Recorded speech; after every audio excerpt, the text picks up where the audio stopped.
So today we are going to discuss about the spectral hemispherical absorptivity numerical problem. So let us read the statement of the example 12.7. So the spectral hemispherical absorptivity of an opaque surface and the spectral irradiation at the surface are shown in the figure here. So you can see it here. This is the spectral hemispherical absorptivity because it is varying with respect to lambda. And here we have the spectral irradiation G lambda. It is in watt per meter square per micrometer. So this is showing the variation of these two quantities. The question is, how does spectral hemispherical reflectivity? So reflectivity, we are talking about rho lambda here because spectral means with respect to wavelength and hemispherical means all directions vary with wavelength. So we have to plot this variation actually.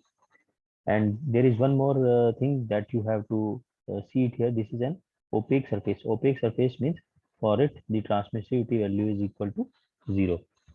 What is the total hemispherical absorptivity of the surface? So here we need to calculate the value of alpha. If the surface is initially at 500 Kelvin and has a total hemispherical emissivity of 0.8, so that means epsilon is given as 0.8. How will its temperature change upon exposure to the irradiation? So these are certain things that we need to calculate. So let us write all the things that we require to calculate. The first thing is spectral. This is known actually spectral hemispherical absorptivity and irradiation of the surface, and the surface temperature is 500 Kelvin and the total hemispherical emissivity is 0.8. So once again you can see it here.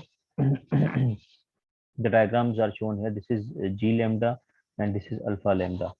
Now what is to be calculated or to find?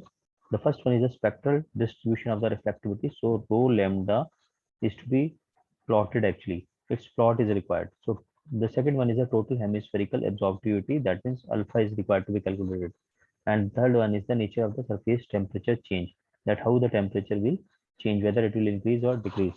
Now what are the assumptions here? Assumptions are, first one is the surface is opaque. That means the value of tau is equal to 0. Second is surface convection effects are negligible. So we are neglecting the convection. And the third is back surface is insulated. So you can see the diagram here. This is the insulated part here. Okay. The surface temperature is 500 Kelvin. Its epsilon is 0.8 means emissivity. And this is the value of the irradiation which is falling over it, and alpha is also written here along with this G. So that means this part of the radiation is actually being absorbed, and this is the emission actually from the surface, which is given as E is equal to epsilon times EB. We know that epsilon is given by E by EB. So from this equation we can calculate the value of total value of E, which is the emission from the surface. Now you can see it here, the analysis part here. From the equation 12.56 is nothing but it is the equation that rho lambda plus alpha lambda plus tau lambda is equal to 1. So tau lambda is already equal to 0. So it means the value of rho lambda will be equal to 1 minus alpha lambda. Hence, from the knowledge of alpha lambda, the spectral distribution of rho lambda can be shown here, or it is plotted here. So you can see it here. The value of alpha lambda is varying between 0 to 6. Okay, for 0 to 6 microns, this value is 0.2. So it directly means that the value of rho will be equal to 1 minus alpha lambda. So that value will be equal to 0.8 up to 6 microns. So you can see it here, it is up to 6 microns. Then between 6 to 8, the value of alpha lambda is increasing from 0.2 to 1. So what will happen in this particular case? At 8 microns, the value of rho lambda will be 0 because alpha lambda is already 1. So once it is 1, so at 8 microns, the value of rho lambda will be 0. And from 6 microns to 8 microns, the value is can be shown to be decreasing. So this is shown to be reducing here up to 8 microns. And then because at 8 microns, the value of alpha lambda is equal to 1. So rho lambda will be equal to 0. So you can see here, this line shows that from 8 to 16 microns, of wavelength, the value of rho lambda will remain 0. So that is how we can show the variation of the reflectivity or the spectral distribution of the reflectivity. So this is rho lambda as a function of lambda. That is what we have plotted here. Now the second part is to calculate the total hemispherical absorptivity. So let us once again look at these two diagrams. Once again, with the help of these two diagrams, we will be able to calculate the total absorptivity, which is given by G absorbed, which is basically the irradiation falling on the surface which has been absorbed divided by the total irradiation which are falling over this surface. So this value of absorbed is equal to alpha lambda G lambda into D lambda for 0 to infinity. Similarly, total value of G will be equal to G lambda D lambda for the value of lambda varying between 0 to infinity. So now what we can do is we can, because the value of alpha lambda as well as G lambda is varying, so we will have to integrate it very carefully. So for example, if we see for a range of 0 to 6 lambda, the value of alpha lambda is constant. But if you see the value of G lambda between 0 to 2, this value is actually equal to 0. And from 2 to 6, it is increasing from 0 and it reaches a maximum value of 500 watt per meter square micrometer. So let us see how we can go about it is. So first part is, see, because initially the value of G lambda between 0 to 2 is 0. So we don't need to calculate it because it will be actually 0. The energy absorbed will be equal to 0 because the incident energy is already 0. So we can start from 2 to 4 micron. So what we have done, so let us focus it here. First thing is alpha lambda, then G lambda. Now alpha lambda is constant between 2 to 4 microns. So it's a sort of constant here. So this is the value of alpha lambda which we are considering here. Remaining two terms are G lambda and D lambda. So G lambda, D lambda between 2 to 6. So that is how the first part means we have reached up to 6 micron meter. Then second part, let us see. In the second part, between 6 to 8, the alpha lambda is varying. You can see it here. Alpha lambda is varying from 0.2 to 1. So it's not constant. Whereas if you will see from 6 to 8, the value of G lambda is actually constant. So it means in this particular case, between 6 to 8, we can keep G lambda as a constant and it can be taken out of the integration sign. Here the value of alpha, lambda is 6, here it is 8, and here we can write alpha lambda D lambda. So basically now we have to integrate the value of alpha lambda D lambda over the wavelength range of 6 to 8 actually. And further if you will see from 8 to 16, from 8 to 16 micrometer range, the value of alpha lambda is constant and it is equal to 1. So that means it becomes constant. So I have kept it constant from this particular part and 8 to 16, and inside we say that it is G lambda D lambda because in this particular range you can see from 8 to 12 the value of G lambda, 8 to 12 it's constant, but from 12 to 16 it's reducing and it's becoming 0. So we will have to once again integrate it between parts actually. So we can once again make two parts of it that we will see later on. And similarly we can here calculate the value of total G lambda D lambda. So G lambda D lambda between 2 to 6, G lambda D lambda between 6 to 12, and this is G lambda D lambda between 12 to 16. That is how we can go about it because we have seen it because the G lambda is varying between 6 2 to 6 and 6 to 12 and 12 to 16. That is how we can calculate. Now let us once again focus it here. So this is the value of alpha now. So first equation, first part that I can consider here is, first of all, I will erase all these values so that it's easy for you to understand. Okay.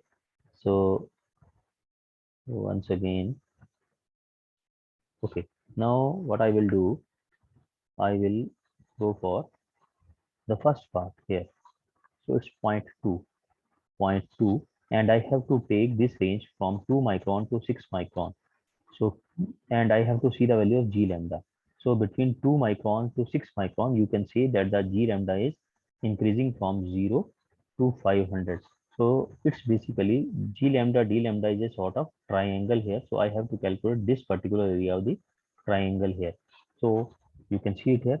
0.2 was already there, then half, and I can say the base is 500 into the value of sorry, base is 6 minus 2 and the height is 500. So half base into height is the area of the triangle, and from that I can calculate this total area which I have hashed here.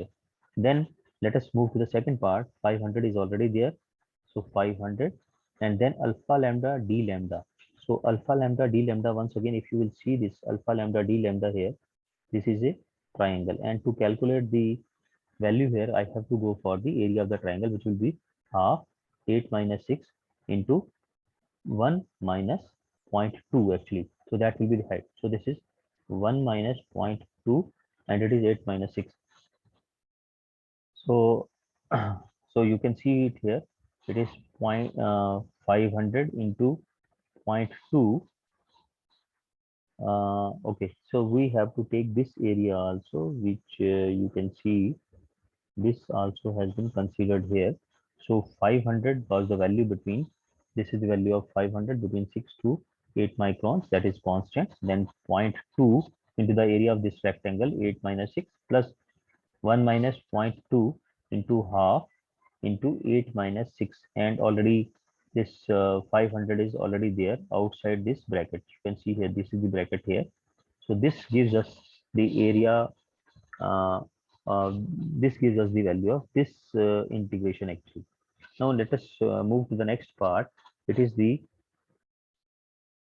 alpha lambda is constant here. You can see it from the diagram here. This is constant, so it is 1.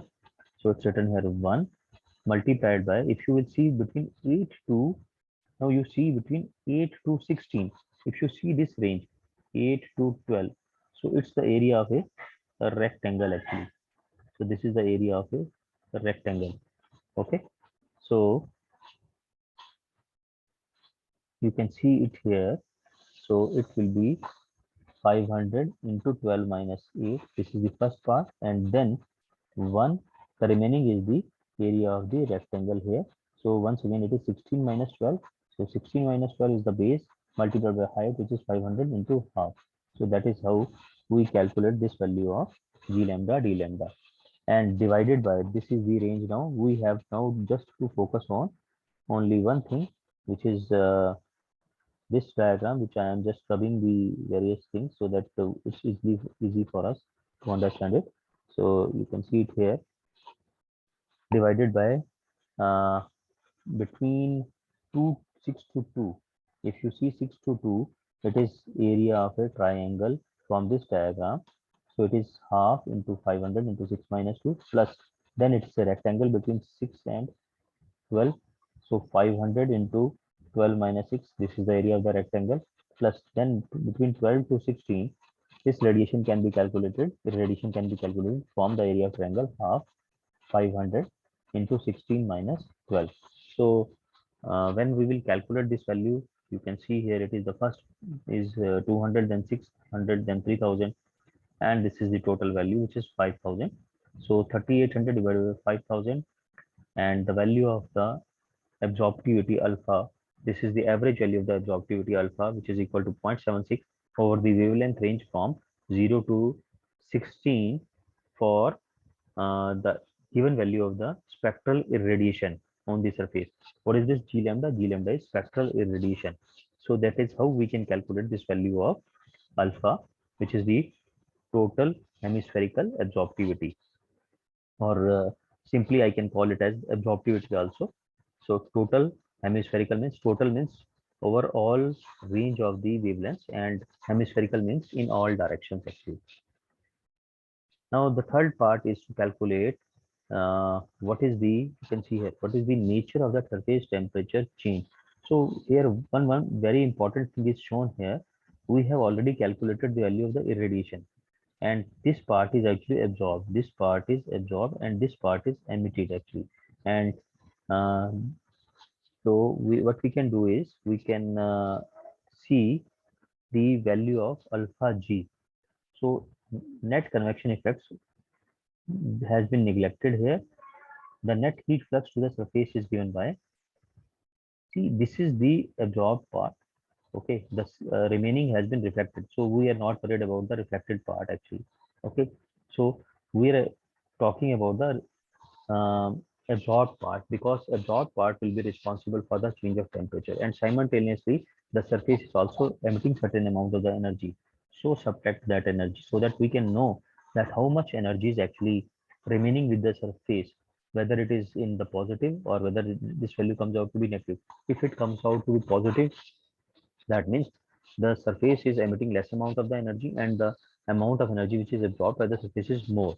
So in that particular case, the surface temperature will increase. However, if it is opposite, means the surface is losing more amount of energy and less amount of the energy is coming to it, in that particular case, the Q net will be negative, and in that particular case, the temperature of the surface will decrease. So let us calculate it here. The value of alpha is 0.76 and G was 5000 watt per meter square. We have calculated it, and E is given by epsilon times EB.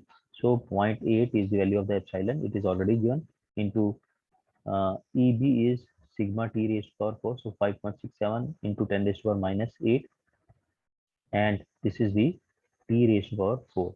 And you can see it here. This comes out to be 3800 minus 2835. So the value is positive here. So it means this much amount of the energy remains with the surface. So one can understand when this much amount of the energy remains with the surface, its temperature is bound to increase. So we can say the surface temperature will increase with time. So I hope this numerical problem is clear to you. Now let us proceed to the next numerical problem here. The cover glass plate on a flat plate collector has a low iron content, and its spectral transmissivity may be approximated by the following distribution. So you can see here, this is the value of spectral transmissivity of the flat plate solar collector, and you can see initially between 0 to zero point 0.3 microns, the value of transmissivity is 0, and from 0.3 micron to 2.5 micron, which is given here, the transmissivity, which is the spectral transmissivity, increases to 0.9, and for from 2.5 to 3, the value of transmissivity is actually 0. So we have been asked to calculate what is the total transmissivity of the cover glass to the solar radiation. Now, when we talk about solar radiation is a sort of black body radiation at a temperature of 5800 Kelvin. So that we need to remember actually. So solar radiation is always assumed to be a black body. So once again, you can see this diagram here. This is 0.3 and this is 2.5. And in this range, the value of transmissivity is equal to 0.9. So known is the spectral transmissivity of the solar collector cover glass, and to find the transmissivity of the cover glass to the solar radiation. Okay. So the spectral distribution of solar radiation is proportional to that of black body emission at 5800 Kelvin. So basically spectral distribution of the solar radiation, we have already discussed about this graph. You must be remembering that we have plotted a graph of EB lambda with respect to lambda between 0 to infinity, and the shape was something like this, and there were different graphs, and I hope you remember those, something like this, and this is the lowest temperature and this is the highest temperature. Okay, so I hope you remember this. So to calculate the transmissivity, we can use this particular equation. Normally, all the equations are similar. Only if we are calculating the value of tau, we will have to take tau lambda here, g lambda, d lambda, and here we have to take g lambda, d lambda. So basically, it is the transmitted part from the solar collector, and this is the total radiation which are falling on the surface. So where g lambda is due to the solar emission. Okay, now basically, what is G lambda? G lambda is the irradiation falling on a surface. Now here we have been told that the radiations which are falling are from a black body. So G lambda is nothing but it is EB lambda D lambda. Okay, or we can say, having assumed that the sun emits a black body as a black body at 5800 5800 Kelvin, it follows that G lambda is proportional to EB lambda or E lambda B at 5800 Kelvin. With the proportionality constant cancelling from numerator and denominator, of the expression for tau we obtain. So here, once again, at both these places, we can write the value that this g lambda is proportional to e lambda b in the numerator as well as denominator. So because it's a proportionality sign, so proportionality will cancel from numerator and denominator because of the constant value, because this e lambda b will be proportional to, or g lambda is proportional to eb. So that proportionality constant will be cancelled from both numerator and denominator. So we are left with tau lambda e lambda. That means basically what I want to say is g lambda is equal to some constant into e lambda b. Okay. So because when I will keep this value here in this expression, that then this value of c will cancel out both from numerator and denominator. So let us try to see this graph once again and put the values according to it. So we get that tau is equal to, this is the value of tau lambda, which is 0.9. And here we have considered the wavelength range from 0.3 to 2.5, because for the remaining range, uh, besides this particular range which I am talking, the value of absorptivity or transmissivity is 0. So we don't need to take that. So here you can see the value of lambda is taken between 0.3 to 2.5.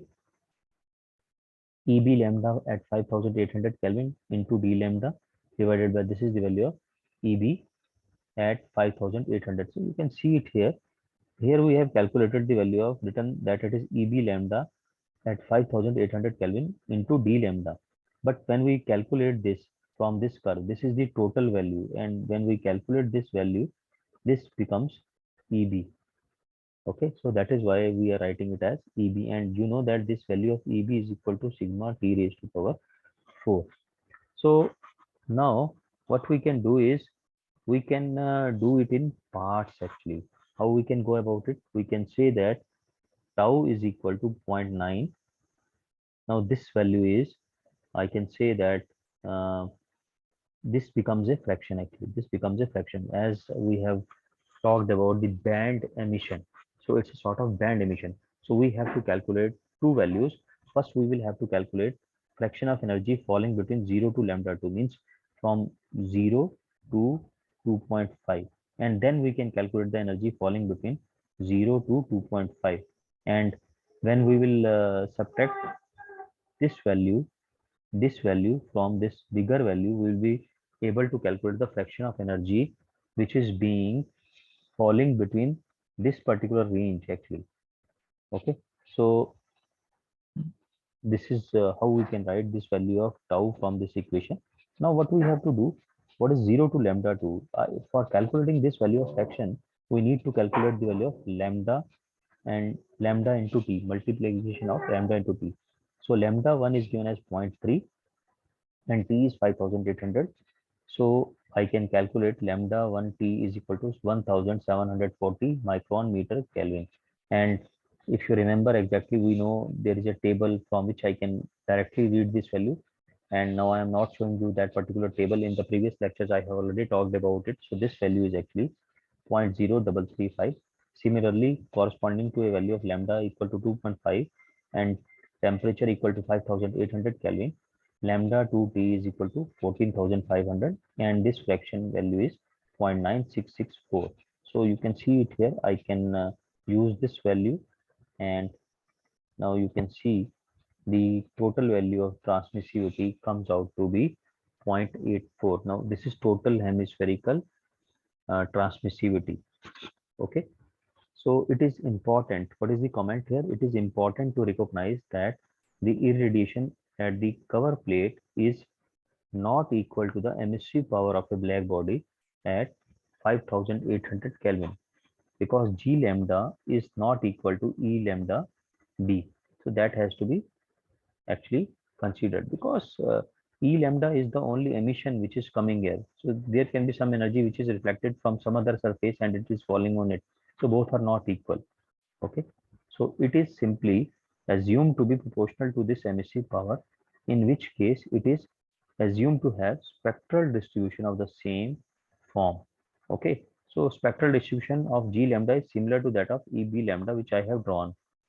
With g lambda appearing in both the numerator and the denominator of the expression for tau, it is then possible to replace g lambda by e lambda b. So this is important thing that was to be discussed.